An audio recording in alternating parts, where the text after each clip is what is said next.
మిత్రులారా, నర్సాపేట ప్రాంతంలో ముఖ్యంగా ఆర్థిక నేరాలు, ఆర్థిక తక్కువ టైంలో ఎక్కువ సంపాదించాలని అనేక రకాల వ్యసనాలు, అంటే క్రికెట్ బెట్టింగ్లు కావచ్చు, ఆన్లైన్ గేమ్స్ కావచ్చు, లామినేషన్ గేమ్లు కావచ్చు, రూపాయికి రూపాయి వస్తుందని చెప్పేసి పద్ధతుల్లో జరిగే ప్రచారములు, ముఖ్యంగా ఆన్లైన్ గేమ్లు కానీ లేదా క్రికెట్ బెట్టింగ్లు కానీ వీటికి సంబంధించి అనేక మంది యాంకర్లు కూడా ప్రచారం చేయటం, దాని మీద తెలంగాణ పోలీసులు కేసులు పెట్టడం ఇలాంటివి కూడా జరుగుతూ ఉన్నాయి. మన రాష్ట్రంలో ముఖ్యంగా పల్నాడు జిల్లా హెడ్ క్వార్టర్లో ఇలాంటివి విపరీతంగా జరిగిపోతూ ఉన్నది. ఒక రకంగా ఆర్థిక నేరాలుగా పరిగణిస్తున్నారు కొంతమంది. కొంతమంది అయితే కొద్దిమంది నేరగాళ్ల చేతుల్లో బలైపోయే వాళ్ళు ఎక్కువ మంది ఉన్నారు. వాళ్ళు విద్యార్థులు కావచ్చు, యువకులు కావచ్చు, లేదా వ్యసనాలకు లోనైనటువంటి మధ్యతరగతి 50 ఏళ్ళు 60 ఏళ్ళ వాళ్ళు కావచ్చు. ఇటీవల 2 రోజుల క్రితం నర్సాపేట పట్టణంలో గుండా నాగేశ్వరరావు అనే వ్యక్తి కూడా కొన్ని బలహీనతలకు లోనయ్యి యానిమినేషన్ గేముల వల్ల కిరణ్ అనేటువంటి వ్యక్తి మోసం చేయడం వల్ల అతను ఆల్రెడీ గుండె జబ్బు ఉంది కాబట్టి మానసిక వేదన తట్టుకోలేక 2 రోజుల క్రితం ఆయన మనోవేదనలో నుంచి గుండెపోటు వచ్చి చనిపోయాడు.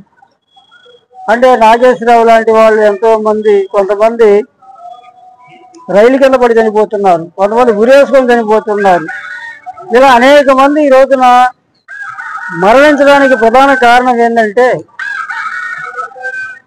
తక్కువ టైంలో ఎక్కువ సంపాదించాలని, ఎక్కువ డబ్బులు వస్తాయని, బెట్టింగ్ కాస్తే వస్తాయని, ఈ గేమ్లు ఆడితే వస్తాయని బయట జరిగేటువంటి ప్రచారంలో నుంచి వీళ్ళంతా ప్రభావితమై ఈ రోజున బలైపోతూ ఉన్నారు. దీనికి కారణం ఎవరు? దీన్ని అడ్డుకట్టేయాల్సినటువంటిది అంటే ప్రభుత్వాలు మాకెందుకులే, మాకు సంబంధం లేదులే అన్నట్టు ఎవరిస్తున్నాయి. స్థానికంగా ఉన్నటువంటి ఎమ్మెల్యే కానీ ముఖ్యమంత్రి వరకు అందరూ కూడా ఇలాంటి గేమ్లు కానీ, క్రికెట్ బెట్టింగ్లు కానీ, ఆన్లైన్ గేమ్లు కానీ, యానిమినేషన్ గేమ్లు కానీ సంఘంలో ప్రజలని రకరకాల రుగ్మతలకు చేసే ఏదైనా సరే వాటిని అడ్డుకోవటం, వాటిని నిర్మూలించడం అనేది ప్రభుత్వ లక్ష్యంగా ఉండాలి. కానీ ఈ రోజున ప్రభుత్వం పైనుంచి కింద వరకు ఎట్టుందంటే 5 ఏళ్ళు ఎంత సంపాదిస్తాము, మళ్ళీ ఎన్నికలకు ఎట్టెళ్తాము అన్న వందిలో ఉన్నారు. కానీ ప్రజలను మర్చిపోయారు. అందుకనే సూపర్ 6 అనేది కూడా మర్చిపోయారు. ఇక ఊరగా మోడీ కానించి చంద్రబాబు వరకు లేచిన కానించి అబద్ధాలు చెప్పిందే చెప్పడం. సూపర్ 6 అమలు అయిపోయిందంట. మహిళలు బస్సులో ప్రయాణం చేస్తున్నట్లు కళ్ళగంటున్నారు, ప్రతి మహిళకి 1500 ఇస్తున్నట్టు కళ్ళగంటున్నారు, రైతులకు రైతు భరోసా ఇచ్చినట్టు కళ్ళగంటున్నారు. అంటే ఏమి ఇవ్వకపోయినా సంవత్సర కాలం అవుతున్నా ఇచ్చినట్టుగా అమలైనట్లుగా నమ్మమంటున్నారు. ఎందుకంటే మోడీ ఆల్రెడీ 18 లక్షలు వేస్తాను, 0 అకౌంట్ తీస్తానని ప్రకటించాడు, రూపాయి వేయాల. అలాగే సంవత్సరాలు 2 కోట్లు అన్నాడు, ఏమీ లేదు. ఇటువంటి అనేక రకాలు మోడీ ఫ్యాక్టరీలో తయారైనటువంటి చంద్రబాబు లాంటి వాళ్ళు అదే తీసుకొని అదే నేడు అమలు చేస్తూ ఉన్నారు. అందువల్ల వీళ్ళు ప్రజలు ఏమైనా, ప్రజల బాధలకు గురైనా, ప్రజల వ్యసనాలకు లోనైనా, ప్రజల ఆత్మహత్యలు చేసుకున్నా ఏమైనా వీళ్ళు పట్టించుకోవట్లా. కాబట్టి సమాజానికి, ప్రజలకి, విద్యార్థులకి, యువకులకి, ప్రజలకి ముఖ్యంగా మేము ప్రజా సంఘాలుగా ఏమి విజ్ఞప్తి చేస్తున్నామంటే, ఇక్కడ ఉన్న ప్రభుత్వాలు బాధ్యతగా లేవు కాబట్టి మీరు బలహీనతలకు లోను కాపాకండి, రకరకాల వ్యామోహాలకు లోను కాపాకండి. ఈ గేముల్లో బెట్టింగులకి లోనయ్యి మీ జీవితాలని, మీ కుటుంబాలని అర్ధాంతరంగా చాలించొద్దు, మీ ప్రాణాలు తీసుకోవద్దు, రకరకాల జబ్బులకు లోనయ్యి చనిపోవద్దు. మీరంతా అప్రమత్తంగా ఉండి ఈ గేములు కానీ ఇవన్నీ ప్రభుత్వాలు అండలు లేకపోతే నడిచేవి కాదు ఇవన్నీ కూడా.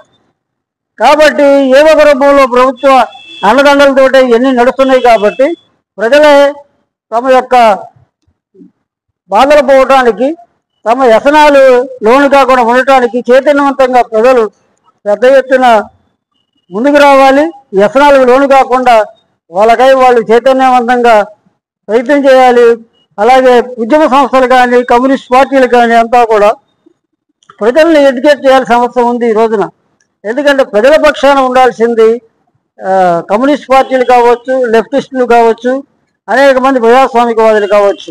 కాబట్టి అందరూ కూడా ప్రజల పక్షాన ప్రజల్ని విజ్ఞానవంతులుగా తయారు చేస్తూ బలహీనతలు పోగొట్టడం కోసం ప్రయత్నం చేయాలి. ఇలాంటి రుగ్మతల పట్ల ప్రభుత్వాలు అవలంబించే విధానాలని ఎండగట్టాలి.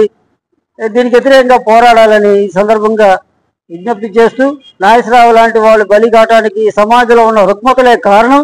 ఆ రుగ్మతలు పోనంతకాలం నాగేశ్వరరావు లాంటి వాళ్ళు అనేక మంది బలైపోతూ ఉంటారు.